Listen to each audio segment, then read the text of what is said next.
All right, there we go. I don't know what the heck is going on, but we should be good to go now.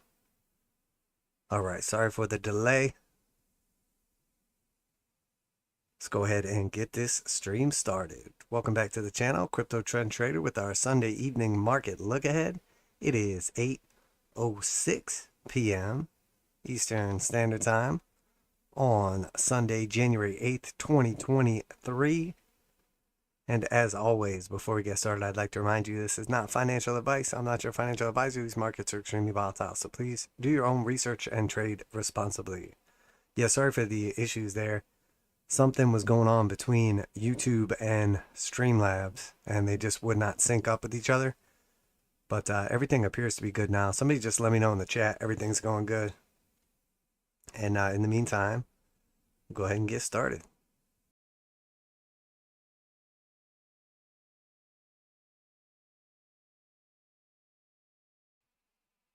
All right, so let's go ahead and jump over here first. What I want to take a look at is TNX.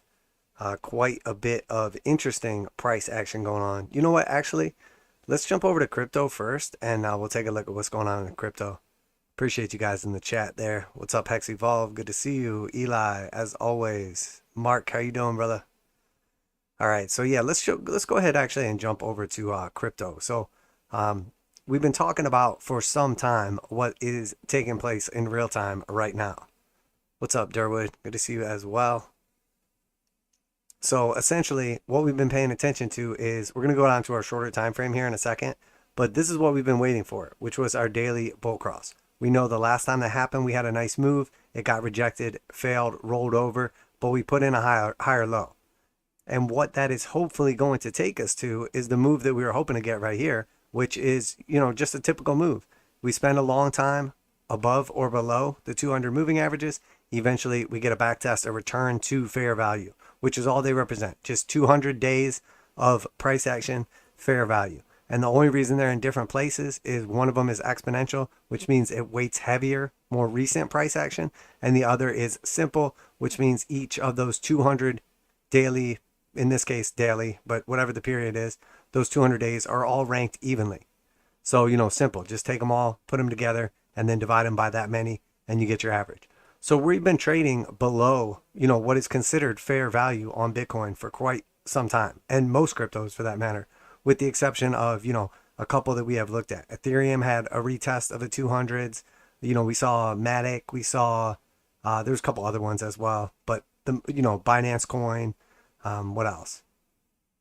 Chili Cheese Dog. So the truth is, that's the move we're looking for on the rest of the crypto market. Now, when we get up there, when we return to fair value, when we hit the 200s, we don't know what's going to happen after that. We could easily get rejected and go lower, or that's the bottom, and we get back on top and we start a new bull market. And the bull market could go all the way up to 60,000, put in a lower high, and then get rejected, come all the way back down and go lower.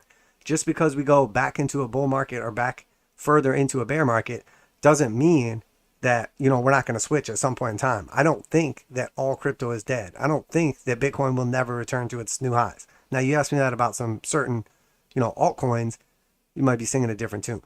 But the fact of the matter is, on the daily here right now, and the only reason I'm going into so much detail right now is I don't want people to get the wrong impression. You watch this one stream and you're like, oh, it's bullish. He said bull market back in. We're still below the daily 200s. All we're looking for is a return to fair value. And then what happens there, we could play by ear. But we have a long period of support right here. We essentially broke down from there and got a little bit of a back test, pushed back up and got rejected. So either of those situations can happen right now. We get the official back test, actually break through what was resistance, or what was support acting as resistance. And then we finally touch the 200s. After that, it's a coin toss. Your guess is as good as mine. Do we go up from there or down from there? But that's the move we're looking for. And that's the move we've been talking about.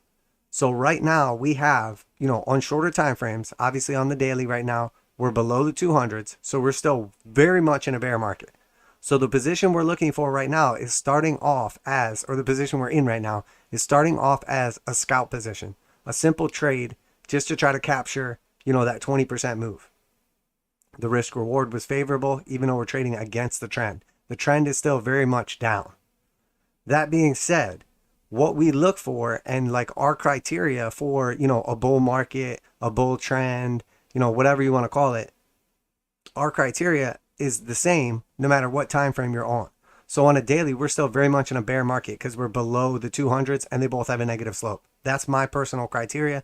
You can have your own criteria, obviously, but it's important to be able to say to someone, hey, this is in a bull market because of this criteria, or this is in a bear market because of this criteria. The first thing you should be able to do is write down like 2 sentences for each part of your trading plan that clearly defines what you're looking for. That way, if you ever forget or your emotions take over or you're caught up in the heat of the moment, you can just look at that trading plan and say, let me just make sure I check all these boxes real quick before I make this investment, speculation, bet, whatever it is.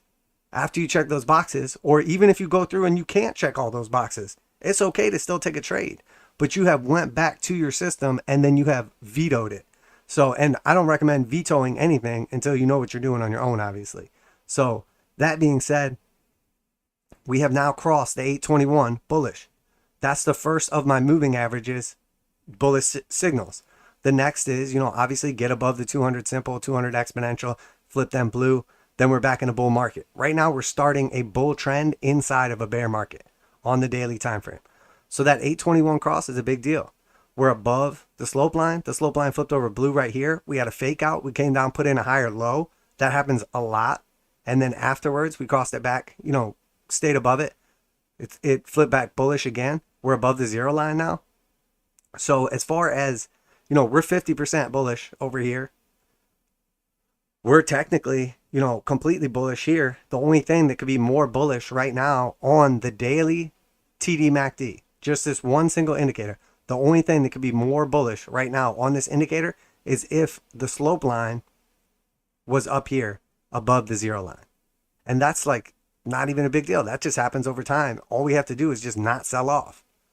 So I like it. TDMACD is telling us, hey, momentum's in our favor. And the TDMACD is known to be, the lagging and most momentum driven indicator. So if we just look here on this, we see a fake out right here or a failure, and then we break to new lows.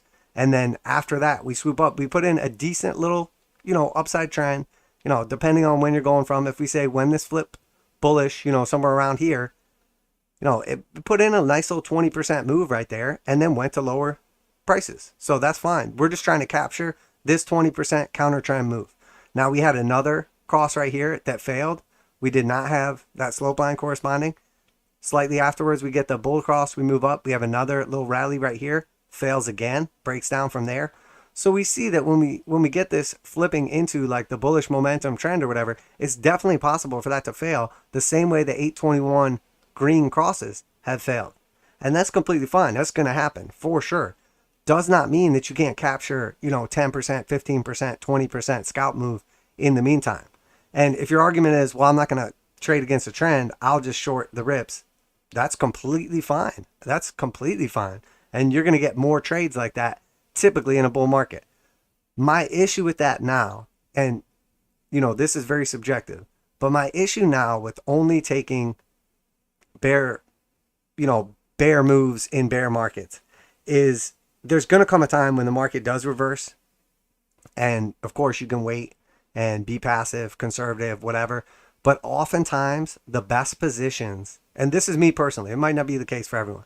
Oftentimes the best positions, the best entries that I ever get, long-term trades long-term investments come from short-term trades.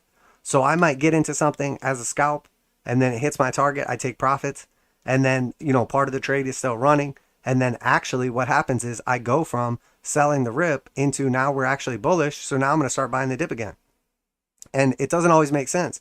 Well, if we push up here to the 200s, I'm going to sell. I'm going to sell part of my position and take profits.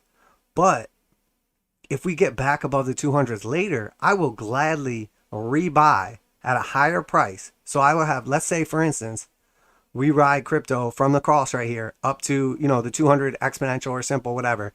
And then it gets rejected 20 to 25% roughly. And then we come up here, we take profits, it gets rejected. And part of it getting rejected would just be other people like us just taking profits on our position.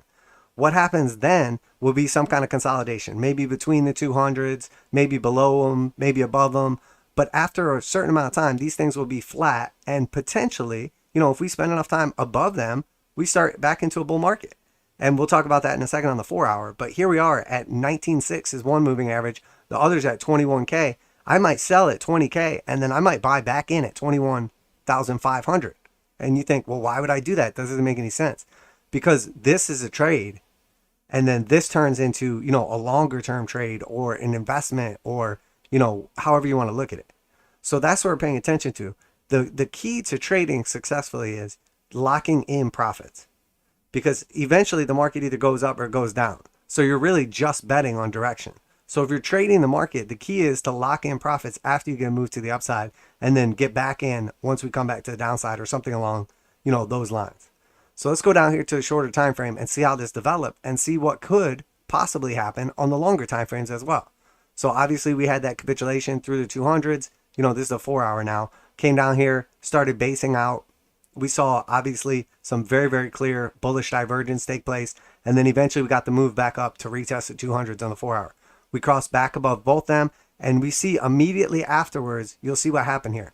We were back above the 200 simple right here. Everything starts looking good. We're testing the 200 exponential. As soon as we flip the 200 exponential and the 200 simple bullish, as soon as they flip bullish, we get this big move right here. That is not a coincidence. The reason we get this move right here is because everybody else that is doing the same thing that we're doing strategy wise sees this, and that's their confirmation. Now it just so happens this push up here had a pretty harsh rejection, pushes up here even higher, has what amounts to another rejection and bearish engulfing candle, and then it fails. But it doesn't mean that we just don't ever take that trade again. It doesn't work like that. We take the trade and it fails. We take the trade again and it fails. We take the trade again and it fails. And then, eventually, obviously, goes in our favor and doesn't fail. And then we easily make up for that.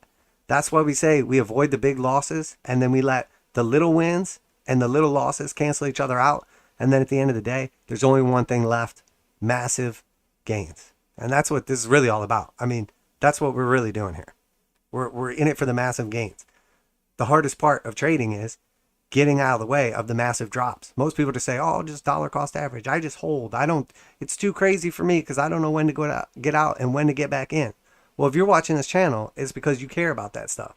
So, it's not that it's hard to figure out when you're in a bull market or a bear market. It's hard to, follow your trading plan. It's hard to pay attention to the markets when things are boring. It's hard to, whatever. That stuff's hard. Determining if we're in a bull market or bear market is easy. That's easy. So here we are in the 4 hour, and we did the same thing again. We crossed above the 200 exponential and simple. And the difference being, when we did it right here, the 200 exponential was on top and the 200 simple was like lagging behind. Now the 200 exponential is on top, 200 simple is in the same spot. So there's nothing really holding us. There's nothing that we need to really come back and back test now that we've broken above them. Now eventually we'll back test the 200s, but this is the beginning of a confirmation on the 4 hour. Now, does that mean we just forget about technical analysis and we don't worry about, hey, there was a drive of, potential bearish divergence here and then just got invalidated? No, we still pay attention to that. We still respect that, but it's invalidated now. So it's time to keep on moving up here. Is the knife at a high level? Could we get rejected and back test the 200s? For sure. But if we use the 200s as basically our line in the sand and say, okay, now we're back on top of them, so I'm bullish until we're not. That's the easy way to do it. And that's an easy, clear point in the market. We have basically two flat 200 moving averages on the 4 hour at basically 16,700 that we can use as a pivot point in the market. A SR flip, it was resistance and now it's flipping to support. So now we're flipping as well. That being said though, obviously if we go back to the daily, all that really just translates to just this little daily 821 cross. So the next level we have to watch out for is a back test of 17.8. And then after that, we have some pretty clear resistance through here at about 18.8. And then, we're into the 20s. So you guys know, obviously, we have been talking about this scenario playing out for some time. We basically had the 5 waves up, the internal retracement. We made it to the 0.5, which means we retraced 50% from this peak right here to that trough right there. So we moved up 50%. We got rejected. We came down. And the thing we were watching for was that higher low.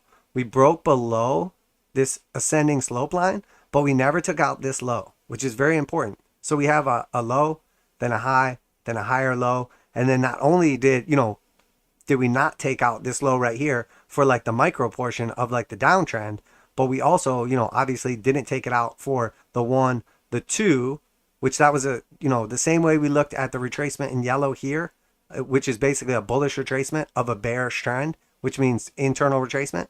Now we're looking at in blue right here from the bottom of, the lowest low to the top of our low 5 waves in blue right here, which also corresponds with, in a second, our 1. So then we put in the 2. Well, what is that? We look at the blue fib right here from the low to the high at 18.4. And the blue fib, we came down to 618, tried to base out around that level. But the first time we overshot it, we didn't quite get to the 786. But that was also our, macro support level and a higher low. So that being said, we're bouncing off that now. And this is the situation playing out. Now, do I have to be right? No, not at all. Could this fail? 100%. We could easily come up here, put in a lower high, and then it rolls over and we go to new lows. It could 100% happen. And you know what? It probably will. It probably will. But we'll trail our stop. So, we're not going to turn a winner into a loser. But as long as we're above the 821 cross, or as long as we're above the 200s on the 4 hour, however you're looking at it, as long as we're putting in higher lows right here, my next target is to put in a higher high on the micro, on the internal retracement. Maybe it stops at the 618 at 19,000. Maybe it stops at 200 simple. Maybe it stops at 200 exponential. Maybe this is what breaks us above the 200s on the daily. And then after that, we start our bull trend. And this was the bottom from, 2018, 2019. It's definitely a possibility. But, like anything, we always talk about having a solid foundation. We have to build on top of that foundation. So we're starting to build a solid foundation right here. And now we're going to start building on top of it. And we're going to shoot for a higher high.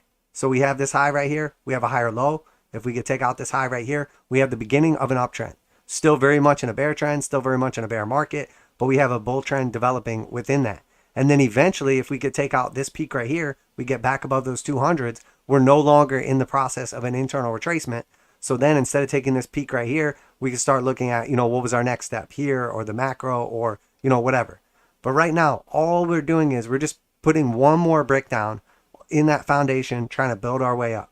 So that's what I'm looking for. But obviously, if you've been watching the channel for any amount of time, this is the trade setup we've had on here for a while now. And we talked about essentially a 6.5% stop loss if we revisit the lows, and 20% upside depending. That's in between the 200 exponential and simple. It could easily be as much as 25%. It could easily fall short and be closer to 16%. But realistically, how we have it, we're looking at roughly a 3-to-1 risk reward ratio in a bear market, which is like the minimum we want to take. But the reason I'm starting to take more counter trend trades in the stock market and crypto as well, it's not because we're oversold. It's not because the market's beat down and it can't go any lower. It's not because I'm bored. It's because when you start looking at the risk reward on some of these things, companies or cryptos or whatever, when you start looking at the risk reward, we always talk about the trading risk reward and the short-term risk reward. But when you start looking at the actual long-term, zoom out and let's seriously talk about the risk reward here. And let's really talk about it. Okay. If you believe in Bitcoin and you look at this chart right here, and I'm not saying you have to, you could argue with me in the comments, by all means, everybody's entitled to their own opinion.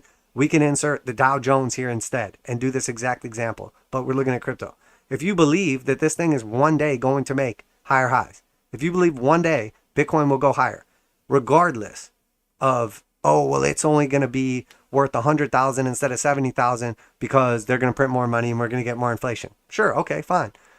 We can't take into account every factor ever. And whether it's really high or high, or whether if it's adjusted for inflation or money printing or, any of that bullshit. We're just looking at actual nominal value. If you believe one day, whatever asset you're looking at is going to go to new all-time highs, you need to look at, hey, where's a likely place that it's going to bottom potentially? And then where's the real macro risk at? So, the real risk is what? We lose 14K and go down from there, right? And then after that, it's probably 10K or something like that.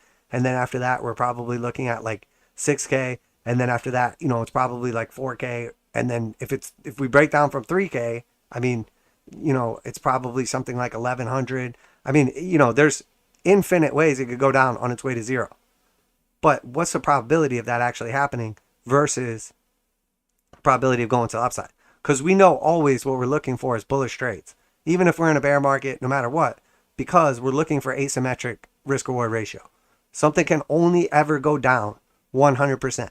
So right now, let's just say, and I know it sounds crazy, let's just say crypto trend time traveler comes back from the future and goes, look, dude, here's the thing. Bitcoin actually turns out to be, some government psyop or whatever, and people find out about it and everyone shuns it and, completely disregards it. Or Bitcoin gets hacked, or Satoshi Nakamoto comes out and, he's into, weird stuff and everybody hates his Bitcoin now because they don't want to be a part of his weird future. What, I don't know what it's going to be. It gets hacked, it gets cloned, whatever it is. How far can it go down? It go down 100% and go to zero. That's it. Goes to zero. That's it. Game over. Bitcoin's done. Your bet went to zero. However much you have invested, however much you have traded, it's at zero now. Congratulations. It's done.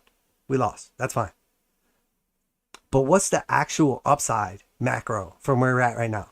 Let's just assume that Bitcoin is not complete trash and that one day, regardless of inflation or money printing or whatever BS narrative you have to use to try to invalidate facts and math and science, let's just say one day it goes back to its all-time high. That's 300%. That's 300%. So where we're at right now, the risk reward ratio, okay, and again, I am not saying by any means Bitcoin has to go to new all-time highs. I'm not saying that. It does not need to go to all-time highs. It doesn't. But what I'm saying is when we zoom out and we look at this chart, and I don't mean to be preachy or super obvious, but nobody ever talks about stuff like this, okay? Because when we look at this looks terrible, right? Oh my God, look at all that downside on the way to zero. That's 99% gone. And then, look at this little upside right here just to get back to all-time highs again. Psh, that's nothing. Well, that's 300% upside and 100% downside. So we're in a bear market, and the risk reward ratio on this trade setup for Bitcoin going to zero is 3-to-1. So right now, you can take a 3-to-1 bet in a bear market against Bitcoin going to zero. And that's 100% downside if it goes, and here's the truth. Let's be honest here, okay? Am I going to know Bitcoin's not going all the way to zero, or just assume maybe it is at some point in time along the way? If we stop here, does that seem likely? If we stop here, does that seem likely? If we break down below 10K or 6K or 3K, is there somewhere along the way where we pull the ripcord and just say, F it, I'm out of here. I'm pulling the chute and bailing on crypto. I mean, sure, but we don't need to even pay attention to that. Who cares? Because we're talking about it going to zero. And that's 100% chance. Not 100% chance. It's 100% chance. The time traveler told us. 100% down. So you just lose all your money. Versus, 300% up. That's 3-to-1. So, the whole reason I'm showing this exaggerated example is it's math, it's science, it's facts. Just if we return one day to all-time highs, that's 3-to-1 risk reward ratio. That's a minimum trade setup that we take. So is it crazy to start, dollar cost averaging or trading or investing or taking counter trend trades right now? I don't think so. Whether you have a short or long-term time frame perspective, whatever. And again, this is a lot of the reason I was talking about with, some of the other tech companies or whatever that we've been taking recent scalps in, etc. You get to a point where the risk reward ratio is so far in the long-term favor. It's easy to get caught up on this little trades, you can't even see it. You can't even see the trade setup that we have on here, the existing one. Maybe because it's turned off, maybe because it's so little, I don't know. But that's that trade setup right there. This is the 5. This is the return of the monthly, the back test of the monthly 8 right here. And the monthly 21 is at 27,000. It's not crazy to think we get a bear cross on Bitcoin, we push back up to the 8 and get rejected there, 21,000, or maybe even to the 27,000 and get rejected there. And then we go to a new low. It's not crazy to think that happens all the time. You have a move to the downside, internal retrace on that Fibonacci. What is it? That's just a 236. That's just a 382. Maybe we come back to the 0.5 up here at 32,000. And then after that, continue to the downside. So, we talk about this hypothetical upside scenario. We talk about hypothetical downside scenario, whatever. But there's definitely a path to anything. There's a path to anything. There's a path to Bitcoin at 1 million. We've showed that before. There's a path to Bitcoin at 0. But some things are going to happen along the way. This is one path I could see where we actually go down here, bottom out, push back up here, do a 50% retrace or maybe a 61.8% retrace, somewhere around like 30 to 40K. And then after that, we actually just top out. We don't put it in a new all-time high. And then we come down actually to a new low. And that low corresponds to maybe, this high, maybe this high. Who knows? We could put it at a technical spot right around like 10K or something like that. And then after that leg down, we back test. Can't get back above our previous low as support. And then we go lower from there. I don't know. I mean, there's a path to anything happening.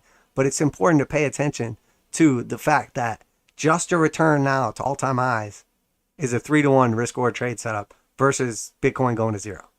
So it's worth paying attention to. That's all I'm saying. I'm not saying that crypto is going to go back bullish again. I'm not saying this is the beginning of the bull market. I'm not flipping the script and saying now I'm bullish, whatever. I'm saying right now there's a nice trade setup for a short-term time frame scalp. And there's a path where that short time frame scalp actually turns into a swing trade, which turns into a positional trade, which turns into something that you give to your grandkids. I don't know. And that's not just Bitcoin. That's Dow Jones. That's S&P. That's NASDAQ, whatever. So that being said, that's my irrational bullishness, whatever. But the truth. It's just the truth of what we're looking at right now. And there's a lot of stuff that we really should zoom out, stop looking at short time frame, zoom out and look at that monthly and say, okay, if I legit believe in this, whatever it is, I don't know, nuclear power, or, maybe it's just the Dow Jones or whatever. At some point in time, we look at it and say, okay, this thing is down enough right now that there is definitely value here. So again, could it get cut in half again? Definitely, 100%. Are we just going to ride it to the ground and just hodl? No, of course not. Of course not. We're not going to paper hands either. We're going to scalp because that's what we do. We take that money. All right. So that being said, Hexevolve says a rejection is stronger if 200 has downward slope. A rejection is stronger. Well, it's more like the bias of the trend. So yes, technically. So like clearly here on the daily, when we look at this, and you can have your own, way to determine what the trend is or whatever, or you can use mine. I provide it for free, simply every single stream. And it works. So I would go with that. You're going to have some consolidation periods where there's not a clear trend like this. You're going to have some, consolidation periods at the top of a trend where there's not like necessarily a clear trend or it's looking kind of shaky. But when you have very clear, uptrend right here and a very clear downtrend right here, then yes, when we're below the moving averages and they have a negative slope, they're much stronger as resistance because, it's essentially just momentum. The momentum is to the downside. So when we return to fair value, likely people will say, okay, we're returned to fair value. We're in a downtrend. So I'm going to just sell and then I'll rebuy later at a lower price. As where when you're in an uptrend, we move to the upside here. And then what happens shortly afterwards, we get a nice push to the upside and then we come back down, return to fair value. And so many people are excited to buy Bitcoin now that we're in a bull market by my strategy. Other people might not use this, but we're in a bull market right here. People are so excited to buy Bitcoin, it can't even get to the 200s.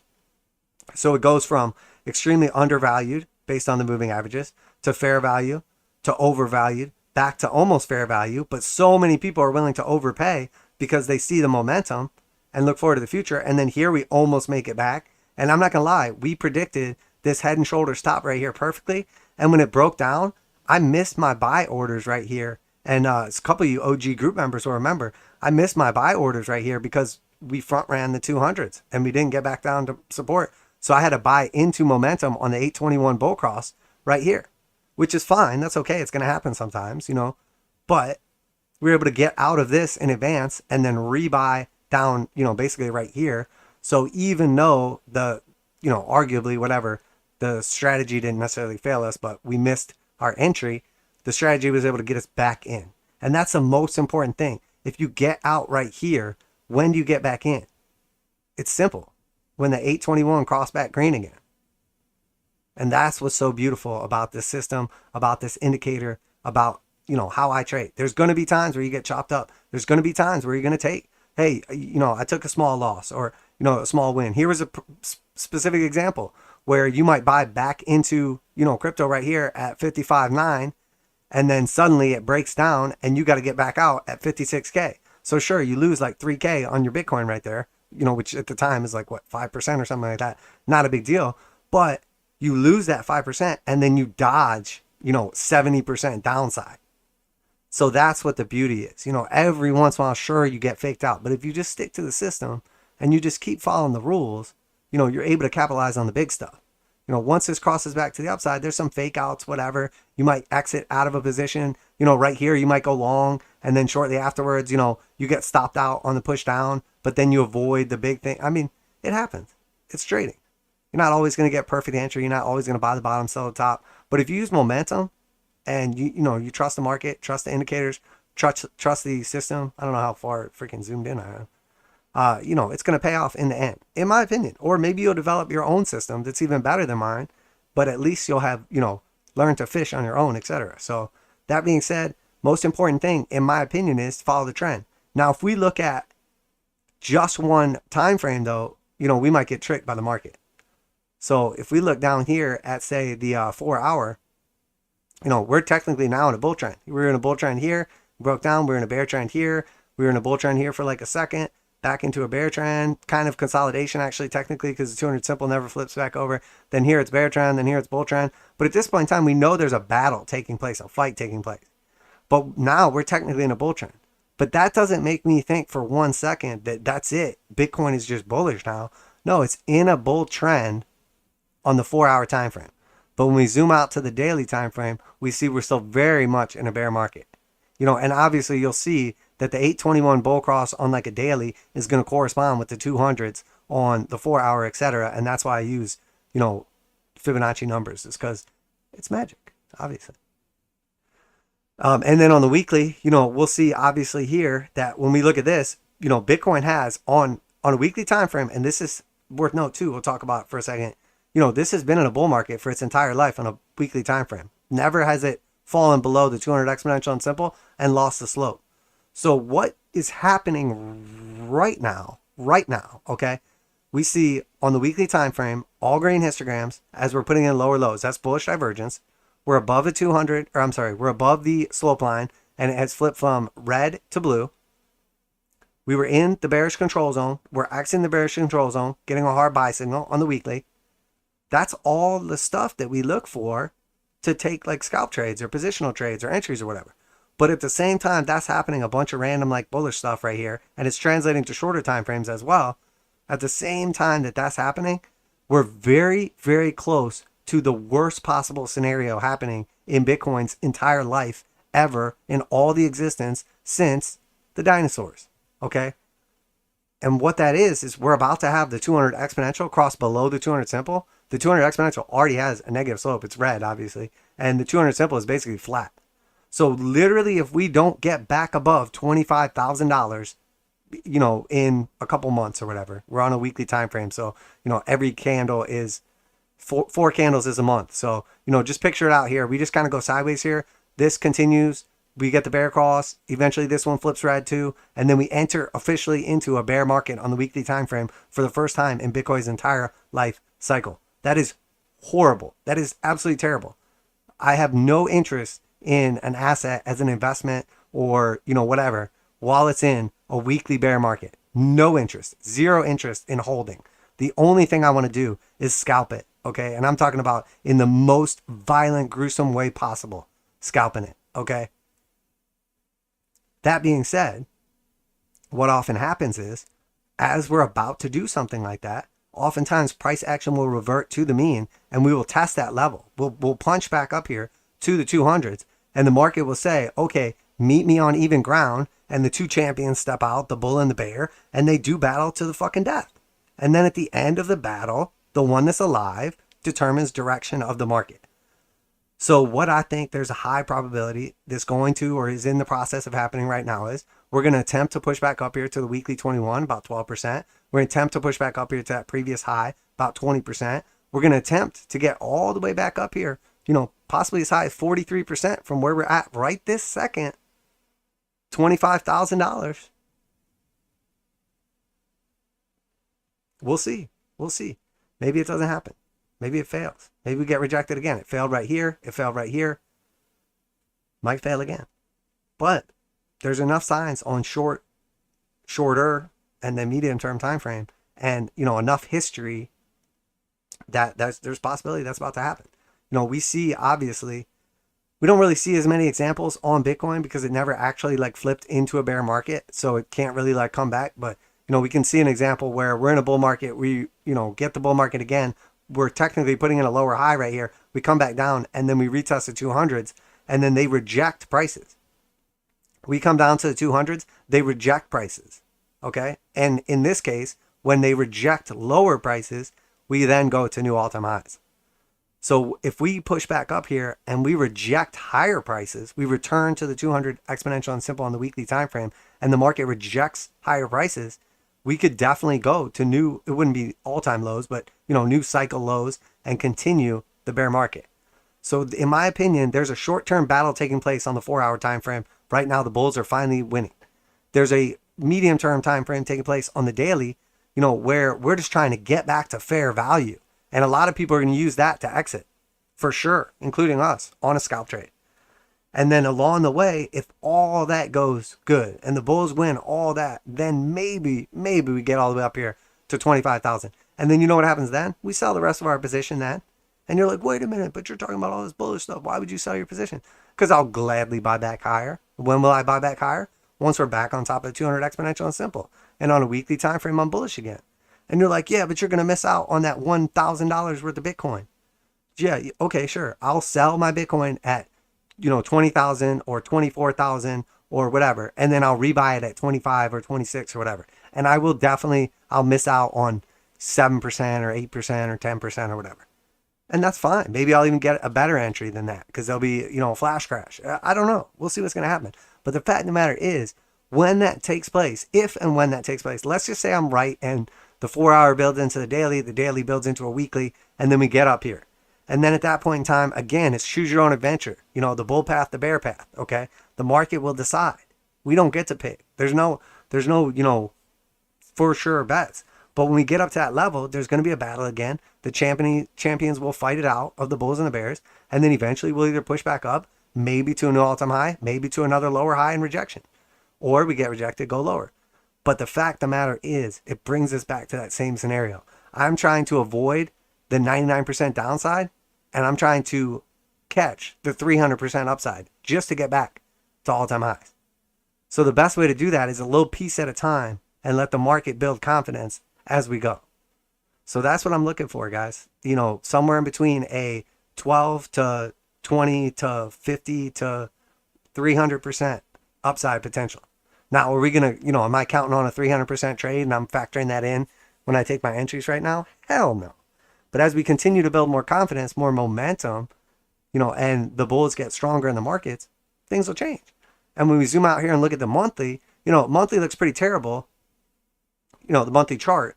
But now we're trying to build up, at least like a bullish engulfing candle, start off the year, maybe a back test of some key resistance support. We're in the bearish control zone. It's all red histograms and a red slope line. I mean, it can't get any more bearish than it is now. So anything positive is at least like a step in the right direction. And then at that point in time, we can see where does it get rejected, where do we top out, etc. But it's worth at least paying attention to. We should periodically, obviously with the new year, I want to just kind of zoom out and pay attention to, what the long-term chart and the way, the crypto chart is looking right now, or just really a lot of charts in general, is there's a lot more upside potential than there is downside potential. Short term, sure, maybe it's another 20% down or 30% or 50%. But if I told you, hey, if you have a 5-year time horizon on crypto, for instance, and every bull cycle, every 4-year cycle, it's put in a new all-time high. And so, we kind of have a time frame, like, every 4 years, right? And we've been through the other cycle for a few years now. So let's just say we call it 4 years and we say, okay, I'm betting right now that Bitcoin doesn't go to zero and that it goes to new all-time highs the same in this 4-year cycle as it's done in every other 4-year cycle. So maybe it is 20% downside still, or 40% or 50% or 70% from where we're at right now. But if the upside's 300% and you just put that away for, 4 years, whatever the cycle is, that's fine.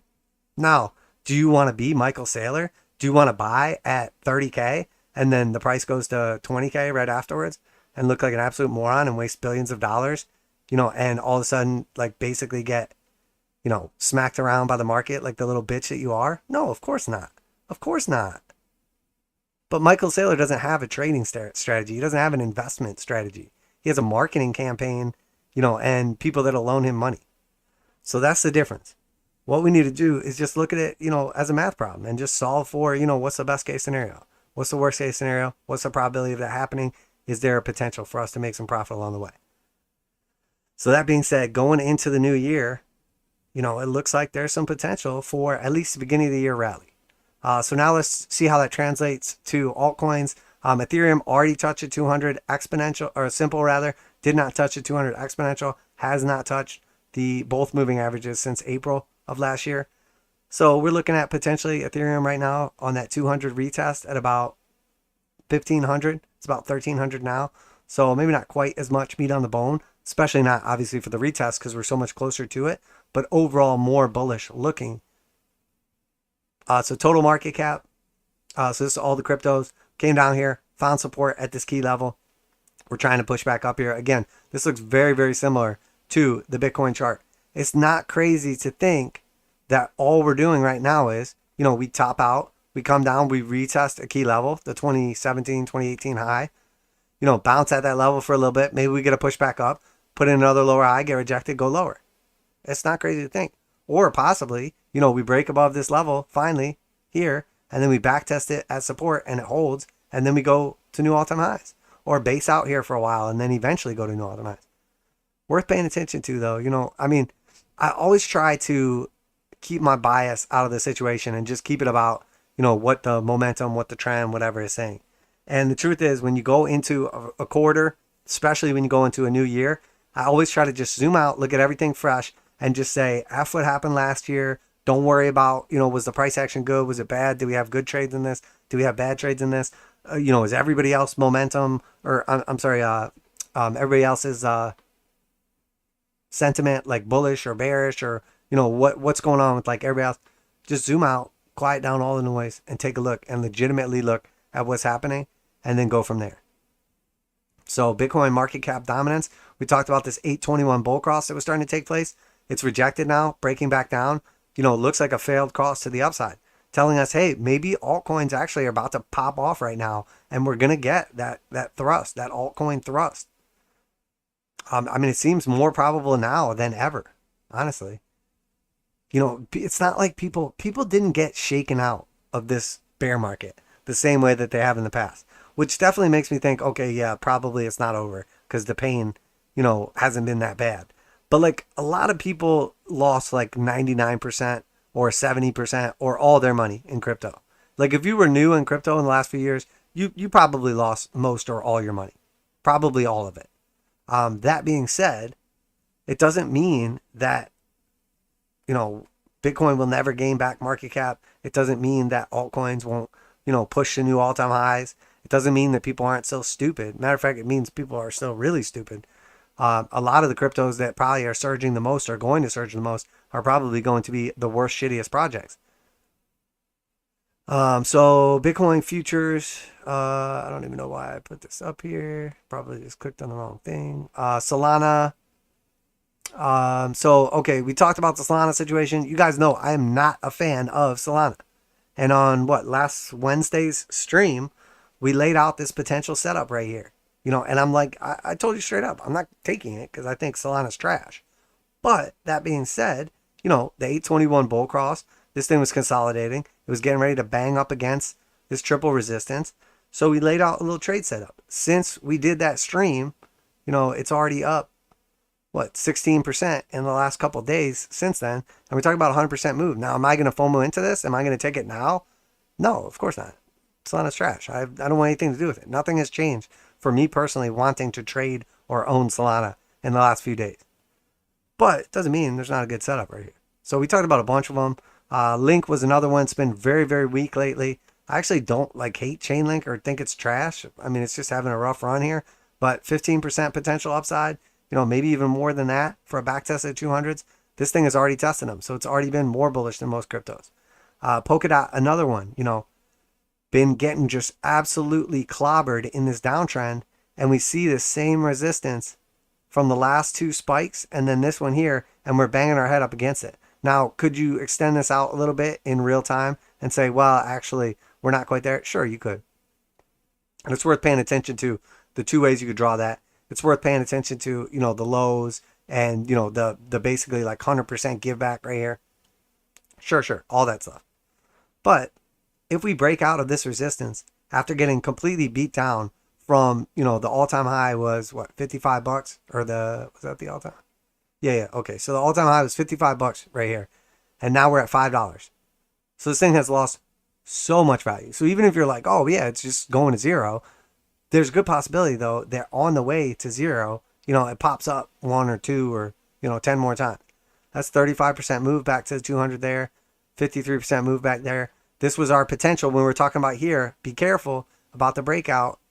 That's just our measured move, essentially from the bottom of the channel to the top. And just like it could happen here, or it could fail, and it failed, obviously, the same exact thing could happen again. So it's very important that we're looking at these as trades with a clear line of sand for when we get the hell out. So that being said, we don't know where this thing's going to pop off to or whatever, but, the measure move, if it breaks out and hits that measure move, it's like 130%. So you're like, okay, so if you buy at $5 and you sell at $11, you got a nice trade, but like still there's people that are down by like, 80%. XRP, so we talked about the potential trade setup in this. You guys know I don't like XRP, obviously it's trash. And it's super culty. But there's potential for this still to play out. Now, granted, when I talked about the trade setup, and again, I tell you how I feel about these cryptos and stuff. So don't be surprised when I talk trash about them and still show you a trade setup. If you would have took this trade setup when we talked about it before, you would have got stopped out here. Well, I shouldn't say that. Most people would have got stopped out here because what's going to happen? If you're watching this thing in real time, one of two things going to happen. You either watch it in real time and sell while it's melting down because you get scared, or you put a hard stop in and you get stopped out. You guys know my strategy is depending on what time frame I'm trading on, but usually the daily, when I'm talking about a scalp or positional trade or something like that, you guys know I go by daily candle closes. So in all reality, this squeeze right here would have probably wrecked a lot of people. And if I was watching it in real time, I probably would have had my cheeks clenched. Okay, 11% like quick drop, whatever. But I stick to my guns. And sometimes, in a situation like this, where you have a stop loss at 6%, and then we break down below that 6% and end up coming down instead of a 6% stop loss and you're out, this thing actually comes back down here and then closes hypothetically at 15% down. That happens sometimes. And in which case, that's really like a 1-to-1 risk reward trade setup for this right here. And that's no good. But you can't trade based on that, or you'll never be able to take any trades. Like, it's going to happen sometimes. There's liquidity or, whatever issue, maybe it's just a squeeze, a long squeeze, whatever. But the fact of the matter is, determine what your rules are, what time frame you're going to be on, what, only if you close below here. Am I going to put in a hard stop and a wick can take me out? And it's acceptable. Either one is acceptable. You can do like me if you have balls of steel, okay? You can do like me and wait for the closes, all right? But I'm going to tell you right now, if the first time one of these wicks comes in and, you got your tail between your legs, it's not for you. So that being said, most people would have got stopped out on this already. That's fine. Doesn't mean it's not still a potential good trade setup. Matter of fact, we talked about this trade setup before about taking out that low, about taking out this low back here, and that's when we no longer want it to be in it. When it starts closing daily candles below that level, we know we'll just have to wait and reevaluate. So actually now that got bought up so aggressively on the breakdown and squeezed out all those people, the trade setup looks even better to me. Because we already had a threat, a potential massive sell-off, a potential, stop hunt that could have just turned into a cascading waterfall of downside selling. And instead, it got bought back up aggressively all the way back up here, and now we're close to the bull cross. So, I didn't like this trade setup before just because it's XRP. If it was something else, I'd probably trade it. I'm not saying I don't trade XRP ever, but historically trashy stuff tends to perform historically trashy. So I tend to pick winners and go after them. So, and we'll talk about Matic in a minute. was one of the ones that has been winning that I took a position in. So XRP, trade setup still potentially viable, 17%, maybe 34%. But, do you take this or do you pick something that's just not a complete cult of trashiness? Probably. So speaking of complete cults of trashiness, so let's talk about Cardano next. So this thing has been the most beat down ever. I mean, it was racing to zero. And what happened? Well, we made it to our next target. We got down here to support. That was it. That was our target from way back when. This was our target. We held on that for a while. Now this is our target. It's a macro, 0.5. Obviously, I don't like Cardano, so I have no interest in accumulating at these levels or any levels really. Traded occasionally. I've actually traded Cardano quite a bit in the past, but not really my thing. Did I just miss out on a great trade because of it? Sure, maybe. But the potential was to come down here to 12, 13 cents. Or the other one was to backtest these descending resistance in orange and red. And it just so happens they kind of coincide here at like the same level, which just so happens where we're like at right now. So the 821 bull cross happened. And then this thing shot straight to the upside. I mean, depending when, let's not go from the actual cross. We'll go from the next candle. Shot up 25% in 2 days since that took place. So we're not the only ones using this strategy. So if you're like, I don't know, I'm going to use something a little more mainstream. Somebody's using this. And it's typically market makers and big whale players. Okay? And we're a little guppy. Just kind of swimming around in there, just feeding off like the leftovers from the whales and the sharks. All right? No, that's not true. We're the sharks. Come on. We're the sharks. Crypto trend shark. Come on. So that's it. Cardano, nice little pop right here. Could it get another leg up here to the, 200 exponential and simple, another 15, another 25%, backtest that resistance? For sure it can. For sure it can. And that's what it's all about. Buy support, sell resistance. Nice little scalp there on Cardano beads. So BNB is next. Again, I've been talking mad trash about BNB. You guys know, not a big fan of CZs or, the trash stuff going on. But that being said, we laid out this trade setup. We're at the bottom of this channel, multiple touches on top, and that was our support on the bottom. We rounded out here. Sure looks like a bottom to me. Back testing the 200s right now, since we laid out that trade setup. And again, I told you guys, look, I'm not trying to be here all bullish and everything, but I told you, we're banging up against this resistance right here, and it looks like we're going to eat through it and get a pop to the upside. So even though I'm not a big fan of this asset or this crypto or the person behind it or the exchange or, whatever, doesn't mean that we can't capitalize on, what amounts to 20 or 30 or 50 or 60% gains to the upside. So, obviously these trade setups have played out. It looked crazy a few days ago when we started laying all these out. And I was like, look, I don't want to be overly bullish here, but let's trust the markets, not our feelings. I'm feeling like we could just roll over and go to zero. Oh, God.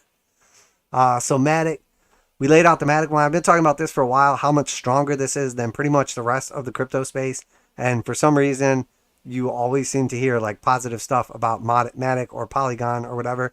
So, fundamentally, it's like, hooray. But who cares about that? Because technically, it's like the strongest crypto, one of the strongest cryptos. It's holding at the 200s. So we laid out this trade setup right here. We talked about it right here, the potential to enter this trade.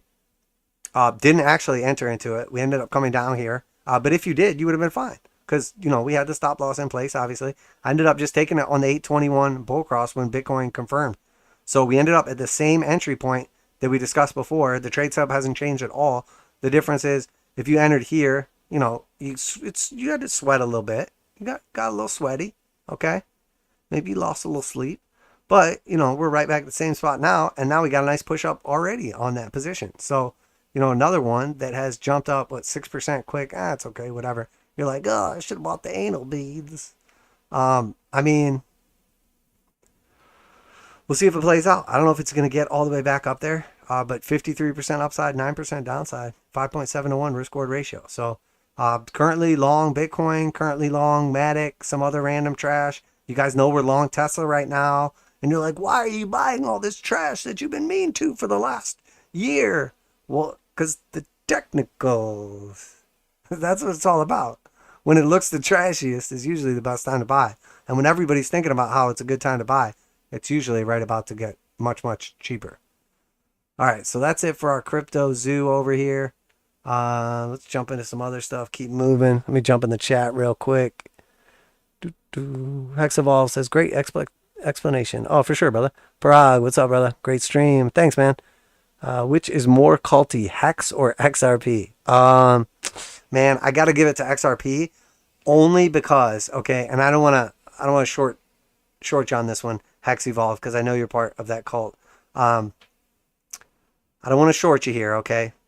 But the truth is, just for the amount of time that the XRP cult has existed, like, it's just not fair for Hex to even compete. Like, if XRP was to go away in, like, you know, go to zero or whatever, or the cult was to just, you know, all just fade away into the mist, and then Hex is still like a cult, like, whatever, 3 more years from now or something, we can do an accurate comparison.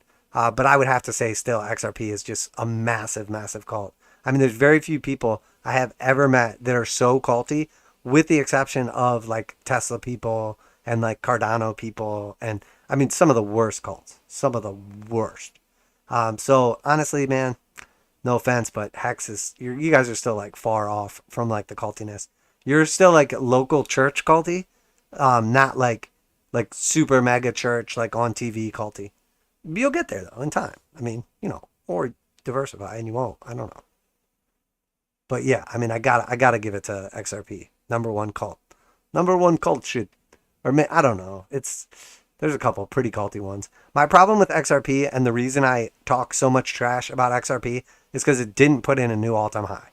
So that to me makes it a garbage asset. So if there's still people that believe it and worship it, it's a cult. I mean, it was a cult way before that, but it's a bad cult. It's a dying cult. It's a dead cult that hasn't realized it yet. You know, Hex is new, just put in, you know, all-time highs. It went down 90-some% or whatever since then, but it's got to go a whole cycle without a new all-time high before you can even come close to the cultiness of XRP. That's like Tesla if they never made a car. It was like everybody was like betting, oh, just wait one day, and then they just never make a car. That's like, that would be what it would take for Tesla to be on that level of cultiness. And it's pretty culty. But yeah, Hex is still a ways away, man. All right, so gold, looking at gold right here, this thing's still continuing to grind higher aggressively. 200 exponential is close to crossing above the 200 simple. It's very close to confirming back into a bull market. We had some weird chop right here where it kind of went back and forth and fought for it, but it was very clearly in a bear market right here. And, you know, it's getting ready to confirm back into a bull market. So, yeah, I mean, that's all there is to it. All the same stuff we just said for Bitcoin, it's like that, but whatever other asset. So silver, again, same thing. 200 exponentials cross above the 200 simple. Very close to confirming back into a bull trend. You know, had a little fake out right here that failed. Continuing to put in lower highs. Taking out this $25 level and this long-term descending resistance is a big deal. Crossing the 200 exponential above the 200 simple and then flipping blue, that's a big deal. So silver has looked like trash for some time now and starting to look pretty decent. Now, we still have to be careful of where it's going to go from here, though. You know, we don't know, obviously, if, you know, we're just going to roll back over, go back into a bear trend, and this was just an attempt. So we can't make long-term predictions counter what's potentially happening at the time.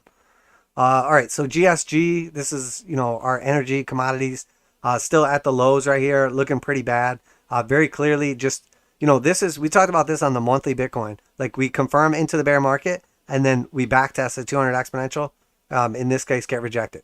This is the move on the monthly chart that we're looking for in Bitcoin, the backtest. You know, it's putting in new lows. It looks terrible. It's clearly in a bear market. We're just trying to capitalize on that backtest. After that, maybe it gets rejected, goes lower, like this is doing. Maybe it doesn't. But the beauty of the system that we use is it works on every time frame.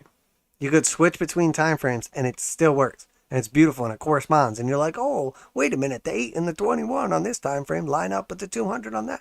Oh my God, it's math, it's science. It's a miracle. So LNG, so we talked about this. A little push through the 618, pretty aggressive selling coming in here. Very, very close to confirming this bear market. Not crazy to think again that we'll get a back test before going lower or reclaiming those levels. This should have been a buying opportunity right here. So I was as surprised as anyone to see this aggressively sell off. There's quite a bit of support right here, this cluster. So we got the move we expected, but I didn't really. Same with the dollar. I wasn't really expecting that much weakness. Now, it did get bought up pretty aggressively. We'll have to see where this goes from here. It's probably going to try to test lower prices before it goes higher, if that's what it's going to do. Mosaic came back down, retested the lows, technically put in a new low, confirming into the bear market. Now we're getting that pushback up. This is going to look like a descending triangle and likely goes lower. But in the meantime, it looks like it wants to come back up here to like, 50, 53, somewhere around there. So CCJ had a nice move up here on Friday. Pretty aggressive push, 821 cross back to the upside, back testing the 200s. This is really just like a tightening consolidation pattern or whatever you want to call it. A channel. There's a million ways we could draw this. The fact of the matter is, right now we're putting in lower highs and right now we're putting in higher lows. So the real way to look at this is just a wedge. We're basically just squeezing into a tighter and tighter area before we eventually get either the breakdown or the breakout. I don't know which one's going to happen. We'll have to wait and see, obviously. But a little bit of bullish divergence. Maybe not technically, but. So Tilray came down here, put in new lows, did not take out the all-time low, but I mean, we're literally pennies away from the all-time low. Had a nice move since then, got above the 8, trying to backtest to 21. If it does, we'll look for that 821 cross again and, scalp it again. And maybe this will turn into, one day at new all-time highs and we literally bought the bottom, within a couple of cents. Or maybe it's just, another scalp back to the upside. Or maybe it rolls over tomorrow and we never even enter. We'll have to see. So UNH is a big deal as this is the number one Dow stock. Came down here and closed. Not only did it come down and take out, this was what we were talking about. We have ascending support. So all we want to do is just keep putting in higher lows. And then eventually we take out this low, they take out that low, take out that low. So that is not cool. But what is happening right now is basically from bottom to top, we're at 61.8%. So we have key support from when we touched this on previous push down here. We have 61.8% retracement. But the important thing to focus on is this is some little micro itty bitty little retracement. The real retracement that this could potentially enter into, would be the Rona lows from March 2020. And we see on the way up here, clear support, clear resistance, clear support, clear resistance. So this, when I see something trading textbook like this, respecting levels that nobody knows even exist because we haven't put in the macro high, like we can't draw this until we have a high. So we don't know where to draw it to. And then when we start kind of putting in a high right here, we start drawing it. We say, wait a minute, this is math. This is, market makers doing this stuff. This isn't luck. This is, planned. So that makes me think there's actually a possibility this is going to be a much deeper retrace. Because when we look at it right here and we say, oh, that's already 61.8% of the way. That's probably it. Maybe we're bottoming here. Maybe we're topping right here. What does that tell me? What if we are topping on United Health? What does that mean? Well, we know what this is. This healthcare, this safety sector. We were talking about way before, it was time to prepare and move into the safety sectors. We talked about it every stream for like months. I mean, literally for months. We talked about, healthcare. We talked about not commercial, but, real estate. We talked about consumer staples over consumer discretionary. We talked about, all these safety sectors that are traditionally where money goes to when the markets don't look good. So if this thing is really breaking down and it's going to start coming down deeper, it means people don't want safety anymore. Here they were scared and there was money in safety. If we break down from here, we take out this low right there. We come down to 236. We start seeing a legitimate bear market on the daily on this thing, which essentially we have already confirmed. I would expect to backtest at some point in time. But, if we get a deeper retracement on this, that money goes somewhere. Okay, it's not like, oh, it's going down, so the money's gone now. It's going down because someone's selling, which means someone is capturing the gains that they got from previous places. They're taking a loser's money. Or, however you want to look at it. So that money's going to go somewhere. They don't just put it in like the Scrooge McDuck vault and say like, oh, got more of these, dollars. Awesome. No, it goes somewhere else. So where's it going to go? Somewhere risky. The money flowed here to stay safe. And now that it's safe, potentially, it's going to flow into the risky shit. So if this is correct, if the safety stuff is selling off, then maybe we're not going into recession. Maybe the markets are going to be going to new all-time highs. Maybe the Dow Jones is not going to overperform. You know, there's a lot of things, implications that potentially come from this. Now, you know, we have to look at everything, but that is the number one stock in the Dow Jones. So it's a big deal. It's kind of a big deal. So Home Depot, we're talking about this getting above this level here or losing the 200s. Again, you guys know how I feel about this. You know, obviously back above the 200s, very close to flipping. We flipped it here for a second and had a low rejection. Very, very close to flipping back into a bull market. And, you know, as we'll look at here in a couple of these, Home Depot looks like a lot of these other charts. It's just a little lagging behind. So still potential here for this. If you didn't enter into the trade already, you get an even better price, which means you get an even better risk reward ratio, etc. Or you could wait until we get back above that, close above those, you know, resistance turn support, and then, you know, buy more with confidence. We are, you know, seeing some mixed signals here from some of this stuff, but wouldn't be crazy to think Home Depot is getting ready to have that 16% run. You know, and pick your poison. One of the things about laying out a bunch of trade setups and then, you know, picking the best ones is, you know, sure, some are going to make it, some are going to fail. But if we pick the best ones based on what asset it is or risk reward ratio or, you know, previous history of that asset or whatever you're going to use to make that decision, or you're like, I just like Elon, whatever it is, you know, Charles makes me wet. I don't know what, you know, excites you or whatever, how you choose to invest. But, you know, if we pick the best setups, we pick the best assets, we have the most, you know, chance of success. Now, if you have unlimited capital, you just be like, well, I'll just put, you know, however much in each of them. Well, sure, okay. But most people don't have unlimited capital. So Goldman Sachs, the SAC attack, holding on the 200 for now. You know, if it holds here long enough, looks like it wants to go up. Most of the market, you know, we basically are at this peak. We come all the way down here, bunch of weakness, you know, find some support here, start building up momentum, bunch of green histograms, hard buy signal coming out of the bearish control zone, at support. Looks like it wants to rip up here, probably to new all-time highs. Caterpillar's next, just bursting at the seams right here. So this one I was definitely wrong about. Looked like it was weak, looked like it was about to break back down and retest. This is the Bitcoin scenario where, you know, people are just eager to get this and they're like, you know what? You know, I'm buying it right now because I think it's going higher. Broke out to new all-time highs, broke through resistance. Is this going to be a throwover? Is this going to be a failed breakout? Is it going to roll over and capitulate after that? Maybe. But right now it's at all-time highs. So there's no reason for anyone at all to sell. Everybody that's ever bought Caterpillar is in profit right now. So blue sky breakout. Ding, ding, ding. MDO, McDonald's. So retesting the 200s right now, trying to push back up here. You know, every other time it's retested the 200s, it's a buying opportunity. So I don't know if it's going to happen now, but very clearly in the bull market, retesting the 200s.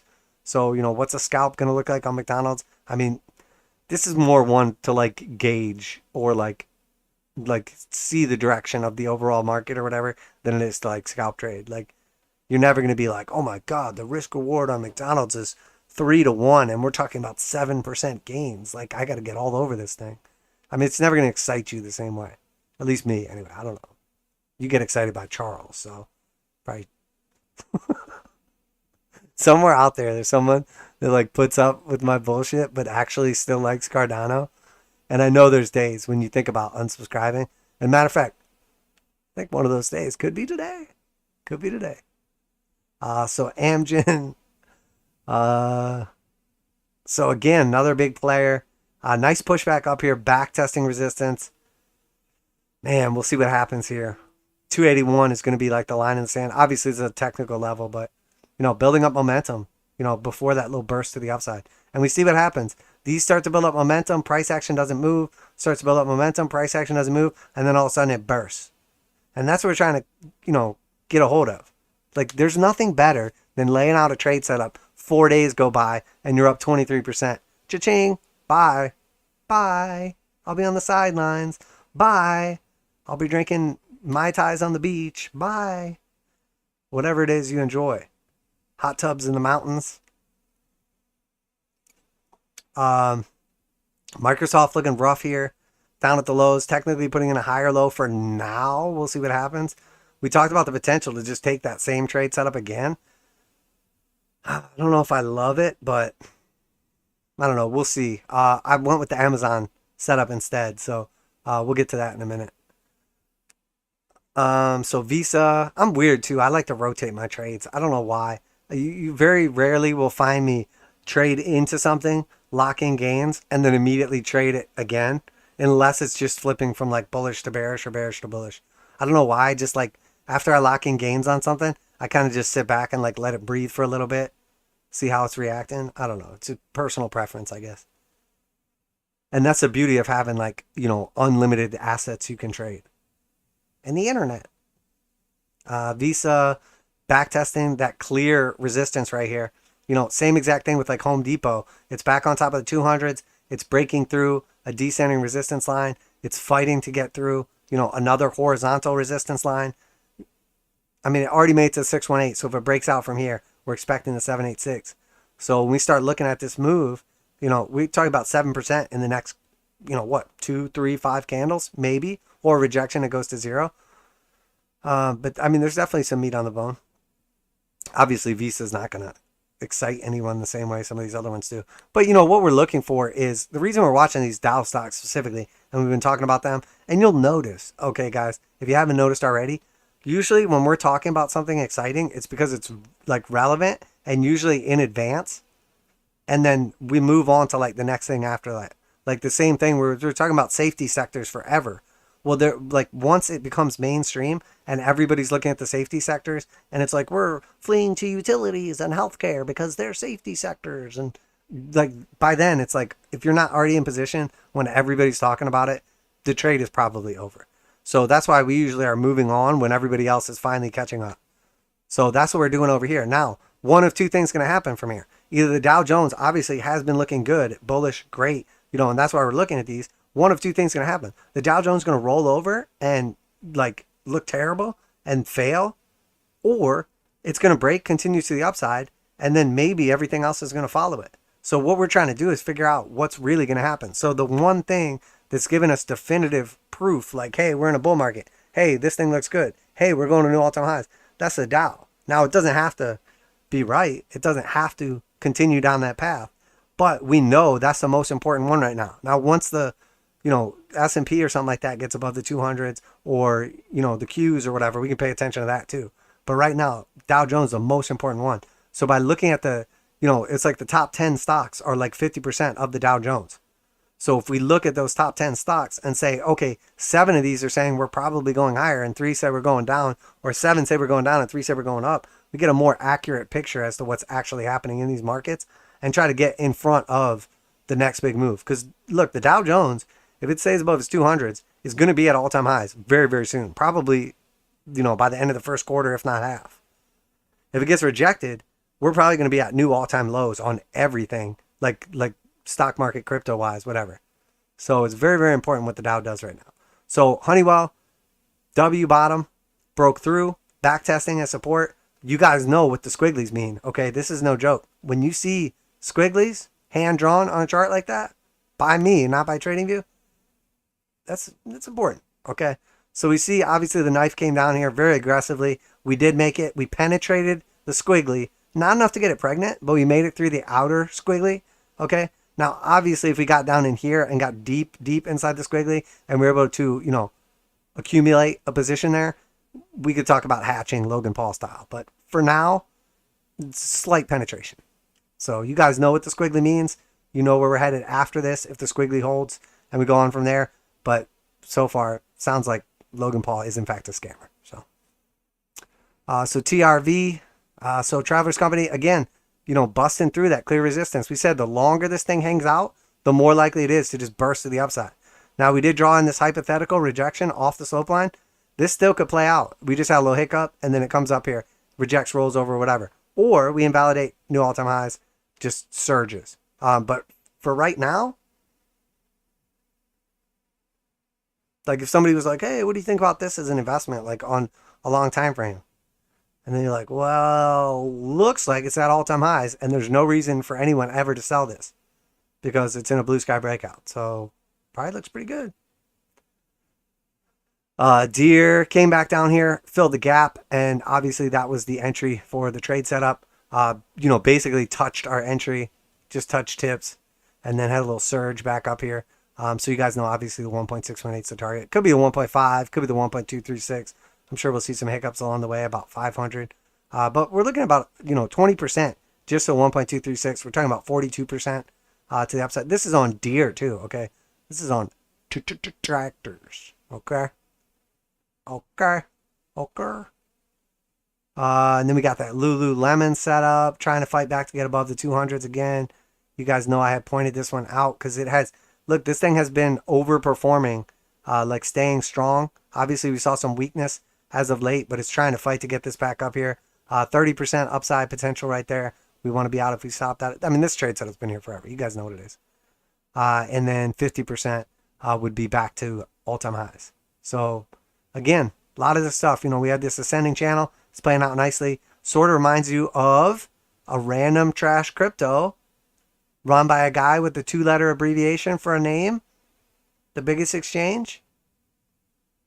That's right. Binance. Good call, guys. Yeah, it looks like the Binance chart right here. You know what I mean? Descending channel. Start to form an ascending channel. Looking for the breakout. Is about to surge. I would say, yeah, I mean, it looks like it. So we'll see what happens. Obviously, we see how the crypto plays have at least started. Let's not get too excited, okay? Crypto is definitely going to zero tomorrow. All of it. So DXY, extreme weakness here. Retesting the lows again. Continuing to build massive amounts of bullish divergence. Yeah, I mean, I think 100 is still the target. I mean, I didn't draw this in here for no reason. So obviously, we don't know where this is going to be. But you guys know my target is down here, like 98, somewhere around there. A retest of 100, somewhere around that level. That is some key levels, which we've talked about like probably a gazillion times. So that being said, we'll pay attention. We're watching for somewhere around there. As long as we continue to see weakness in the dollar, that gives all these scalp trades that we have a much better chance. Now, if this starts to bounce, the ascending support, and we start to see the search up, I mean, mostly trade setups are probably going to blow up. So, but you guys know always the key is to just get enough in profit that we can move our stop loss back to break even, like our entry price, and basically turn it into a free trade. So if it does just start to roll over, sure, we get stopped out at break even or lock in like minor profits. But if it continues on up, we just keep trailing that stop loss up. So there's no way we can turn a winner into a loser.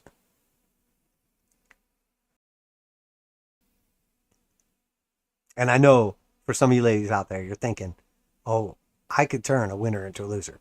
Trust me, that's not a skill. I would not tell people about that. So Tesla is next.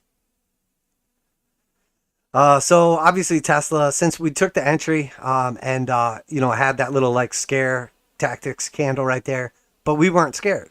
Why weren't we scared? Because we expect that. We expected that. Because obviously, we had that macro fib target at 98. Nice round number at 100. Didn't quite get there, but we don't have to worry about it because we were already in the trade. So we're up a massive 6% on Tesla. Eat it and weep, Warren Buffett. And the best part is we teamed up. We're doing a collab, okay? She doesn't know about it, but we have teamed up with the one and only greatest destroyer of capital on planet Earth.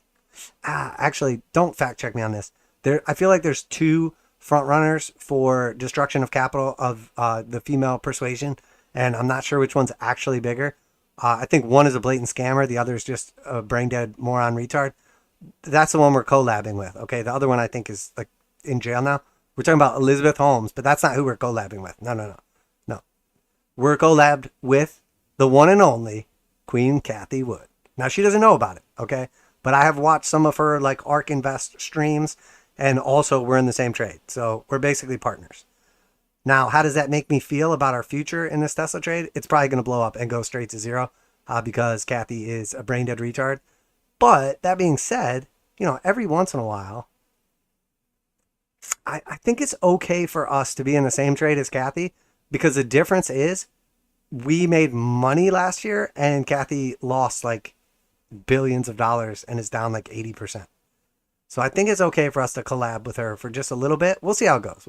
I'll see how the respondents are. I'm not sure we have the same audience, to tell you the truth.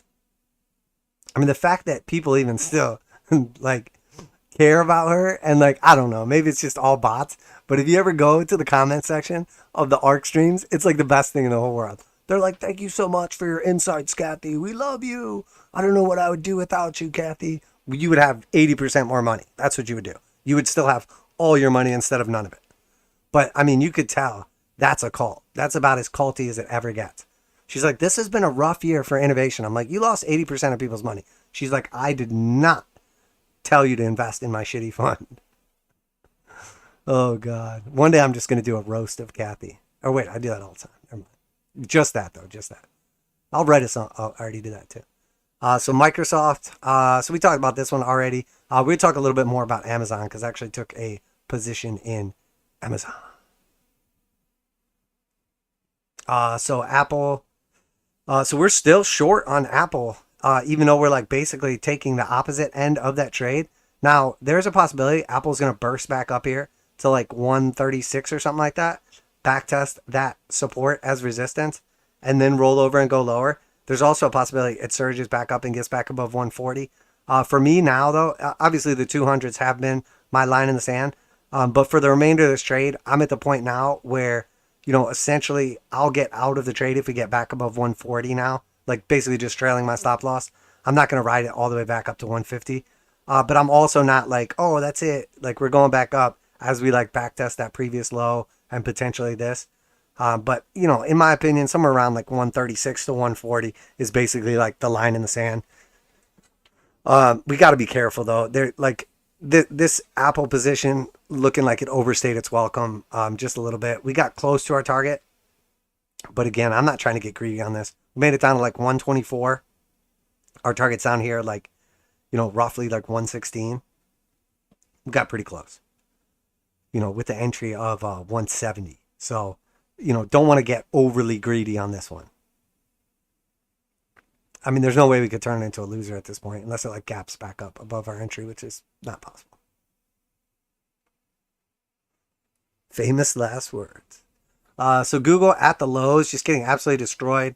I heard that the reason Google is getting taken advantage of is AI technology or some new browser or something. I don't know. Sound like some bullshit to me. It's probably just getting wrecked because it's below the 200s. It is at the 0.5. 618 target is still 75. Do I think Google is going to melt down while everything else bursts to the upside? Probably not. But this was our little like trading range, okay? And we said, you know, when we get up to 382, we're going to sell. When we get back down to the 0.5, we're going to buy. So we're at the 0.5 now, you know, with potential target back up of the 382. I don't have a position in this currently, like trade position. That's like 14% upside. This was the one I was looking at for a potential new entry. I mean, 4% downside, pretty tight stop if we take out that low, and 14% upside. It's like 3.5 to 1. You know, could we get a push all the way up to the 200s, make it like 22%? Yeah, I think we could. I also think the way this looks right here, I mean, we hit the measure move, we hit the 0.5. You know, we have some bullish divergence. Not really. Never mind. I lied about the divergence. Well, maybe we do. Yeah, okay, we have a tiny bit of bullish divergence, but not very reliable as we see inconsistencies. But the fact of the matter is, again, you know, this thing is pretty freaking beat down now. It's basically down, you know, 50% from the high. So again, when we start thinking about that scenario, let me just gather my words here. When we start thinking about the scenario, you know, what is more likely at this point in time? You know, it's down 42% from the highs. I'm not saying we should just like go all in or just keep buying the dip and just hodl. But, you know, at this point in time, back to the previous high is 72%. You know, so, you know, you could take a 1-to-1 trade setup with 72% downside and 72% upside if we just get back to the all-time high. Now, I don't know that's going to happen. It's obviously not nearly as compelling as something like Bitcoin or partner Kathy's ARC fund, which is down like 80% or whatever, 70%. It's obviously not as compelling, you know, but it starts looking pretty good, and it's worth paying attention to some of these key levels. So we'll start off as a scalp, take some profits at the 382. Maybe we get to the 200s, take some profits there, and then, you know, at that point in time, consolidate here Maybe next thing you know, this has turned into a W, double bottom. And then after that, we start looking at the measure move from the 0.5 up to the 382. And then, it's just us building a foundation one brick at a time. Where's the best place to place the first brick? Down here in the mud. So we'll see what happens. That definitely gives us a path to a potential trade setup, somewhere around 20, 30+% to the upside. And again, I talk about, for instance, something like investing in Cardano. And I use the word investing with air quotes very lightly. If I'm going to end up with a position or, long-term trade or investment or whatever, and you're like, would you rather it be in Google or Cardano? Like, I think for 99% of the world, probably a lot more than that, they would say, what the fuck is a Cardano? Or maybe not 99%. No, that's not what I was going to say. Like 20, probably 50, probably 80% would say, what the fuck's a Cardano? But most importantly, most people are going to say, of course, I would rather have Google than Cardano, whatever that trash is. So that's why I'm selective about what I trade. Just in case, maybe I do get stuck in a position I don't want to be in. Maybe I do well in a trade and I keep 25% of that as a permanent position.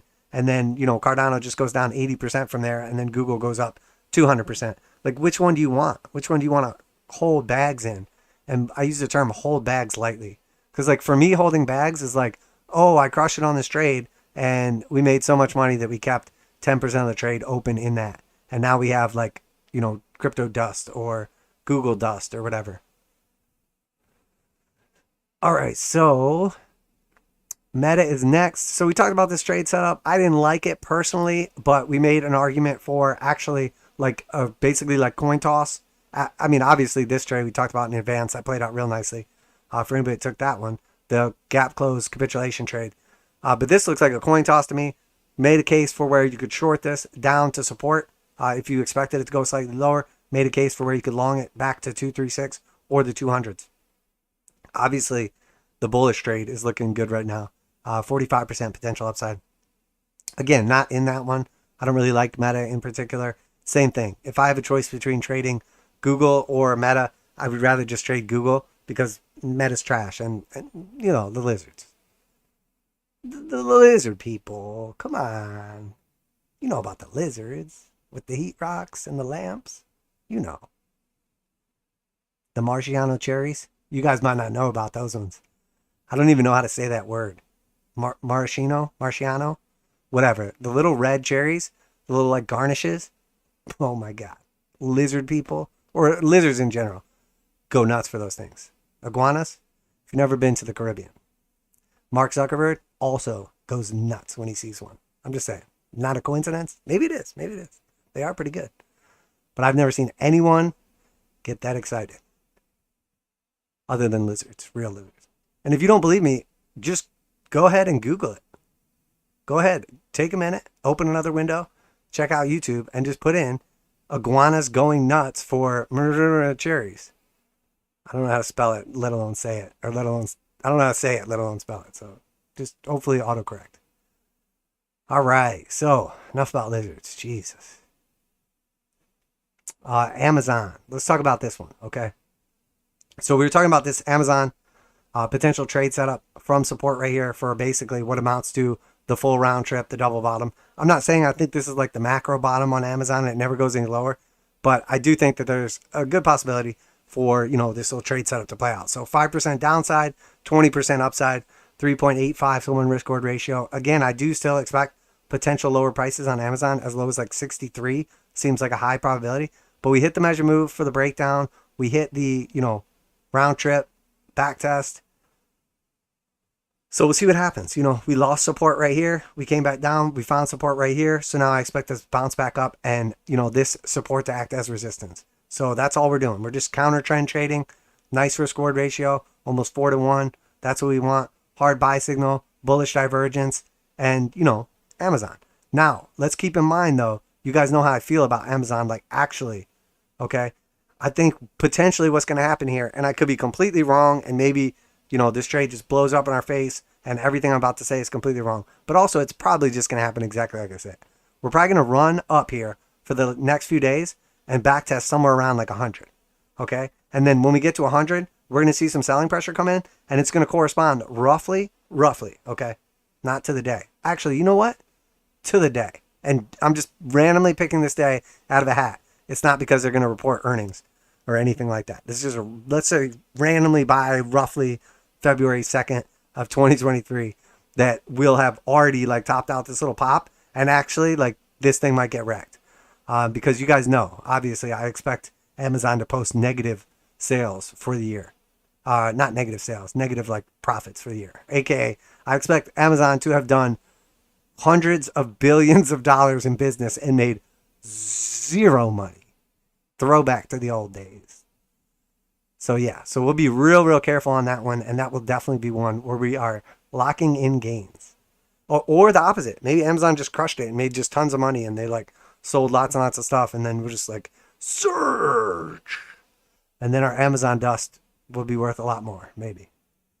But probably what I said happens. All right, so 10-year. Okay, so this played out, I mean, beautifully. So we're looking at the internal retracement from the top to the bottom. We came up to the 0.5. We came up to the macro resistance in red. That was literally the top. Rolled back over. 821 bear cross. Looks like we're going to new lows. So beautiful. That's the move. The retest of the 200 exponential and simple. That's what we're waiting for. I think that's what the dollar's waiting for too.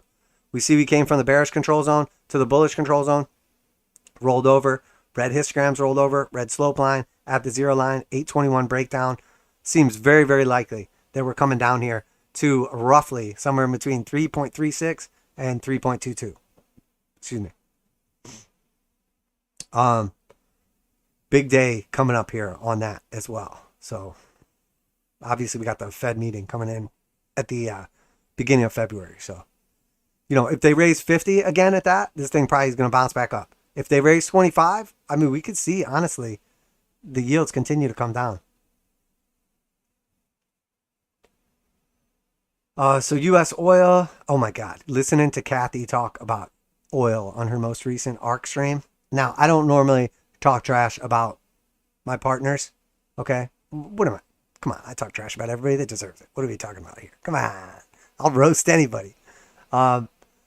Listening to Kathy just talk about like peak oil demand and stuff like that is like oh man, how do I say this without getting canceled?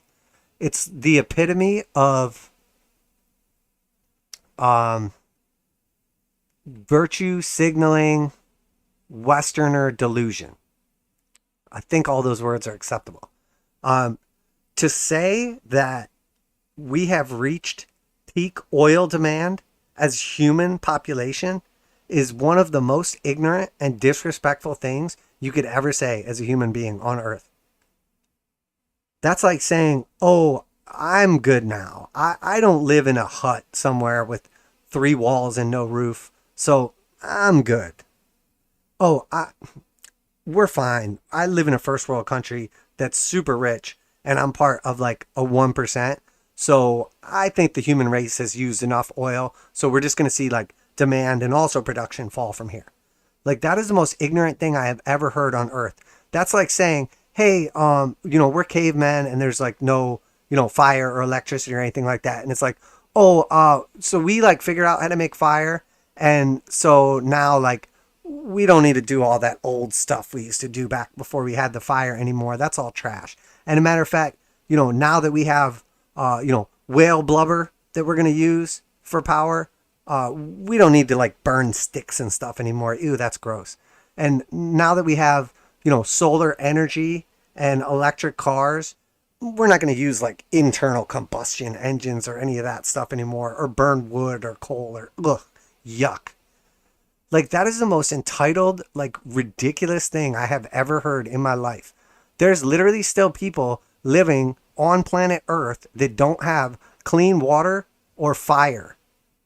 Like, how delusional do you have to be that we've used peak energy?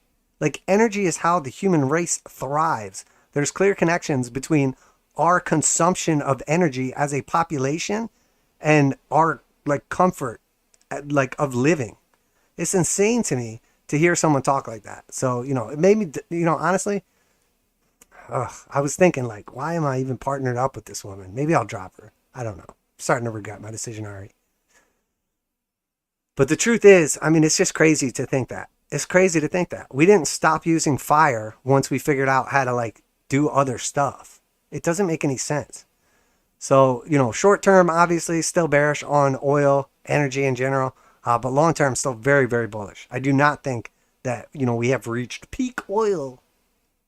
We'll see what happens right here. But, you know, very clearly in a bear market, very clearly putting in new lows. In my opinion, I think we're going to go lower here. When we start looking at longer time frames, though, you know, we've already retested the 200 exponential. So if we do break down from this level, you know, arguably, if we break down from 71, you know, I'm expecting 65, like mid to low 60s, which has been our target the whole time. So we're just like literally on track to everything we said coming true. Exactly. As a matter of fact, it's not even us. It's the 8-ball. You guys know. It's all the 8-ball. Yep. So yeah, probably lower. We'll see. The VIX still kind of pinching that wedge at the bottom of the range. I mean, if the VIX legitimately breaks down from here or whatever, dude, it's off to the races. Let's go. But realistically, probably is getting ready to surge, which is not good if we're in a bunch of long positions. But we'll see. I mean, the VIX has been really chill. So Dow Jones, you know, that nice little push up there. We had a little resistance we were building right here, consolidation, and then boom, busted through it. Back testing what was support as resistance.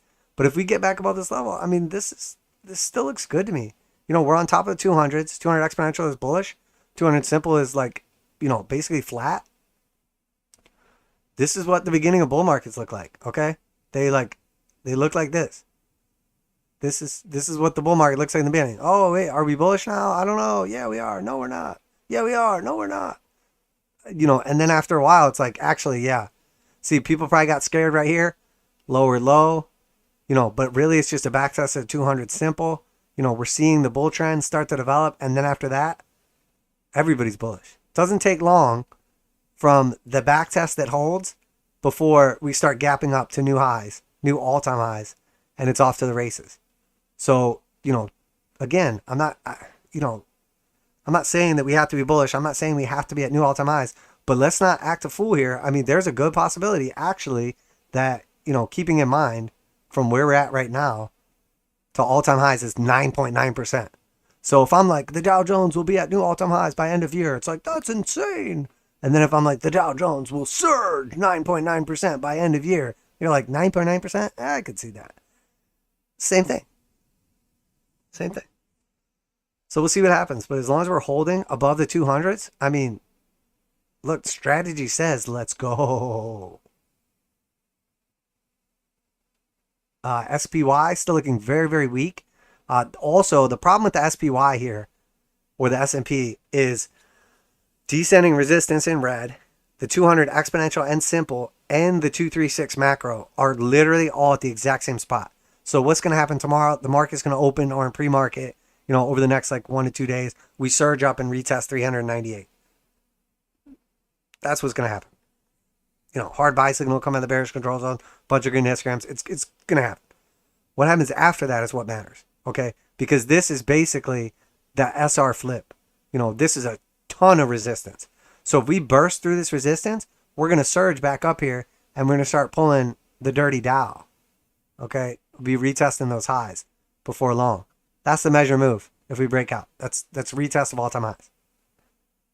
So, you know, we're here now, obviously, but let's just say, you know, it's the momentum on the breakout, 20% upside versus, you know, rejection, and then back to the bottom of the channel. You know, there's some easy trade setups there in both directions, if you're bullish or bearish. So, in my opinion, you know, it's sell resistance until it's not.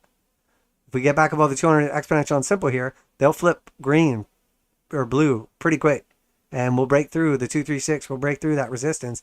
You know, not crazy to think this thing surges 20%. Again, it sounds crazy right now. Everybody's really bearish or really bullish.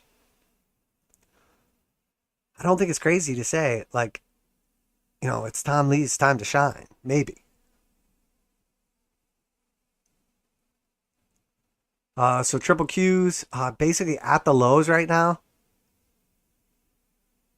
got a ways to go. A tough resistance right overhead here. I mean, this is definitely the dog right now. Just a retest of 200 is 10%. Still got a pretty steep slope on that. So again, hard buy signal though, a bunch of green histograms. Yeah, there's probably is just going to be like much better to trade like individual stocks. We talked about some setups already that are like 30% as opposed to like that's 10.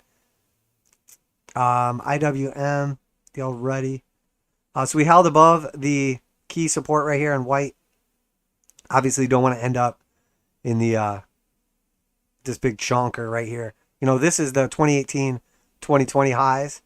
So we do not want to get down into that level. So as long as we're above this, you know, it's still bearish. We're still kind of squeezing into this little wedge here.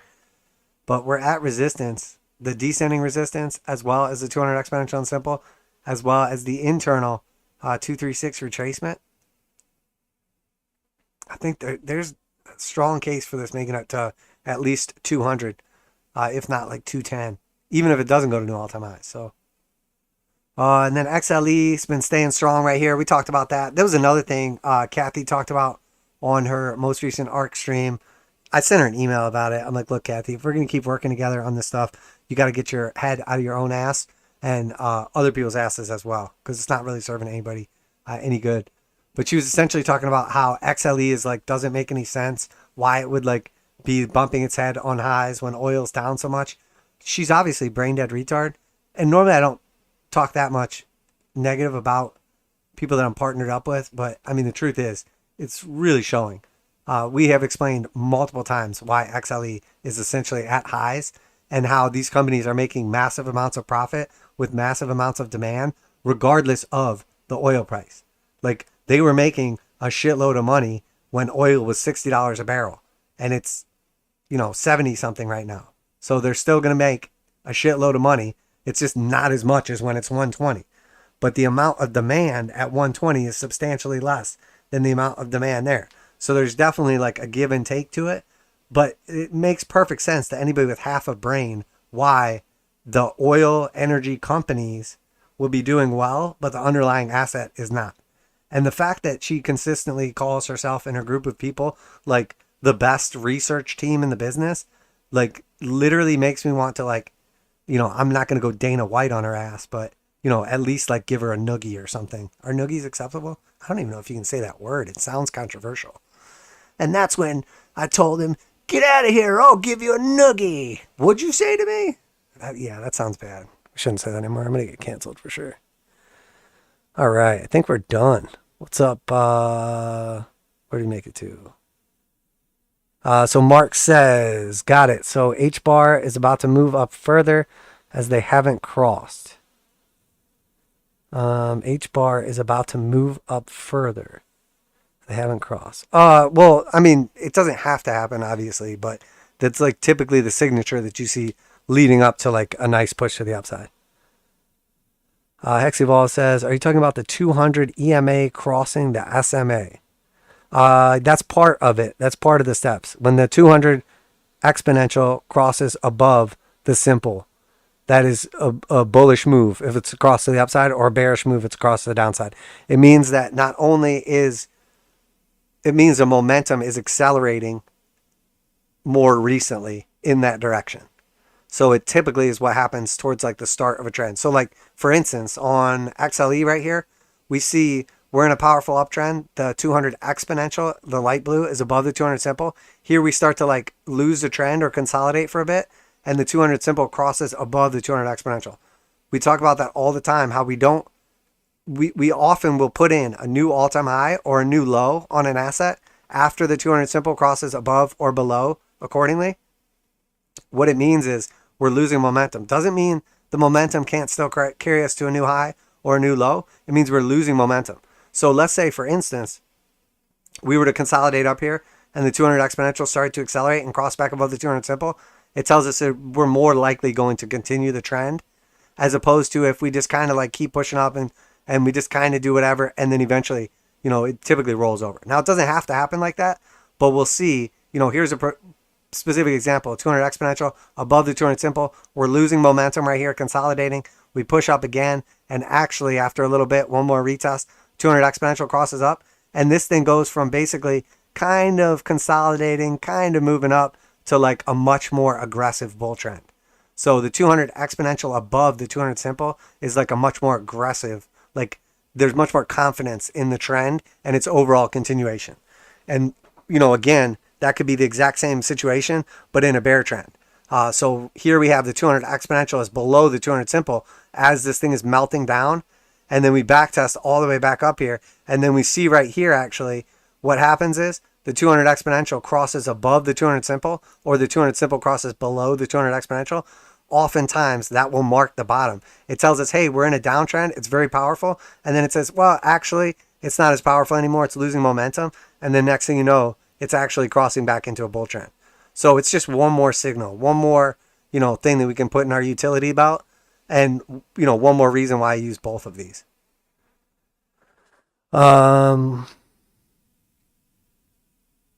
What's up, Todd? Good to see you, brother.